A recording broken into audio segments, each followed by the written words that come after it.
ఈరోజు సాక్షిలో చాలా పెద్దగా ఒక సంచలన వార్త రాసుకుంటూ వచ్చారు. అది కూడా చంద్రబాబు నాయుడు గారు వెలగపూడిలో నిర్మిస్తున్నటువంటి ఇంటి స్థలం చుట్టూ. అయితే ముఖ్యమంత్రి గారు చంద్రబాబు నాయుడు గారు నిర్మించుకుంటున్న ఇల్లు ఏదైతే ఉందో కోర్ క్యాపిటల్కు కూతవేట దూరంలో ఉంది కదా. కోర్ క్యాపిటల్ అంటే సచివాలయం టవర్స్, హైకోర్టు, అసెంబ్లీ వీటికి జస్ట్ కూతవేట దూరంలోనే అది ఉంది. అయితే ఇప్పుడు ఆ స్థలం చుట్టూ వీళ్ళు ఒక సంచలన కథనం రాసుకుంటూ వచ్చారు. ఏంటంట,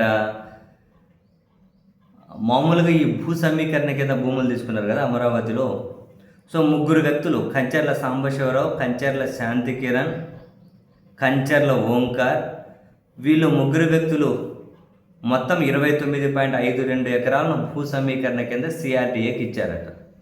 ప్రతిగా సిఆర్డీఏ వాళ్లకు 5.16 ఎకరాలు అంటే 25,000 చదరపు గజాలు కంచర్ల సాంబశివరావు, కంచర్ల శాంతి కిరణ్, కంచర్ల ఓంకార్, కంచర్ల గీతశ్రీలకు సిఆర్డీఏ రిటర్నబుల్ ఫ్లాట్ల కింద ఇచ్చిందట. అవునా? వాళ్ళకి ఇవ్వగానే ఇమ్మీడియట్గా వాళ్ళు అమ్మేసుకున్నారు. ఎవరికి? సీఎం చంద్రబాబు నాయుడు గారి, అంటే వాళ్ళ కోడలు గారు ఉన్నారు కదా, అంటే మంత్రి నారా లోకేష్ గారి సతీమణి గారు, అంటే నారా బ్రాహ్మిణి గారు, ఆ మేడం ట్రస్టీగా ఉన్న నివాస ట్రస్ట్ పేరు మీద 18.75 కోట్లకు 2025 ఏప్రిల్ 2న కొనుగోలు చేశారట. రైతులు భూ సమీకరణ ఇచ్చారు, వాళ్ళకి రిటర్నబుల్ ఫ్లాట్స్ ఇచ్చారు. వాళ్ళు నారా బ్రాహ్మణి మేడం గారు ట్రస్టీగా ఉన్న నివాస ట్రస్ట్ పేరు మీద 18.75 కోట్లకు వాళ్ళు ఇచ్చేశారు. వాళ్ళు వెనక్కి, అంటే వీళ్ళకి అమ్మేశారు. ఆ మేరకు మంగళగిరి సబ్ రిజిస్టర్ ఆఫీస్లో రిజిస్ట్రేషన్ కూడా చేసుకున్నారట. అయితే ఇప్పుడు ఏమైంది, ఆ రిజిస్ట్రేషన్ డాక్యుమెంట్లో కొనుగోలు చేసిన భూమికి, అంటే వీళ్ళు కొనుగోలు చేసిన భూమికి ఉత్తరం వైపున హరిత ప్రాంతం, అంటే ప్యాసివ్ జోన్ అంటారు, హరిత ప్రాంతం, దక్షిణ వైపున రెసిడెన్షియల్ ఖాళీ స్థలం, తూర్పు వైపున 17 మీటర్ల రోడ్డు, పశ్చిమ వైపున 25 మీటర్ల రోడ్డును హద్దులుగా పేర్కొన్నారట. అంటే ఒకవైపు హరిత ప్రాంతం, హరిత జోన్గా పెట్టేశారు. ఇప్పుడు ఇక్కడ అమరావతిలో భూములు ఇచ్చిన వాళ్ళు అడుగుతున్నది ఏంటంటే, ఒక రెసిడెన్షియల్ ఖాళీ ప్రాంతాన్ని హరిత ప్రాంతంగా ఎవరి కోసం మార్చారు?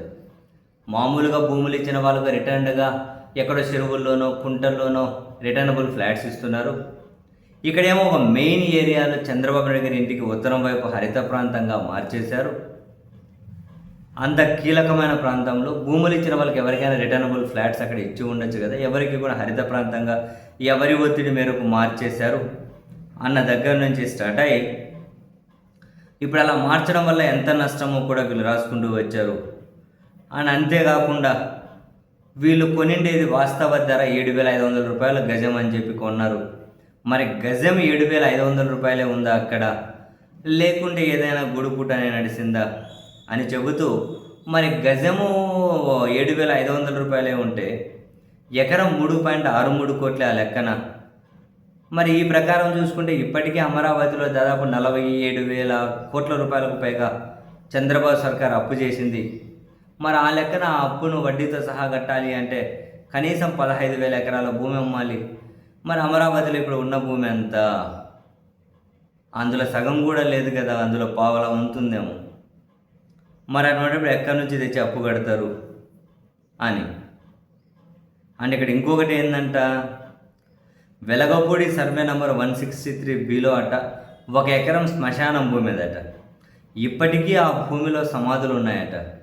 రాజధాని భూ సమీకరణ కోసం వెలగపూడిలో 2015 జనవరి 3న సిఆర్డీఏ జారీ చేసిన నోటిఫికేషన్లో కూడా ఎకరం శ్మశానం భూమిగానే ఉందట.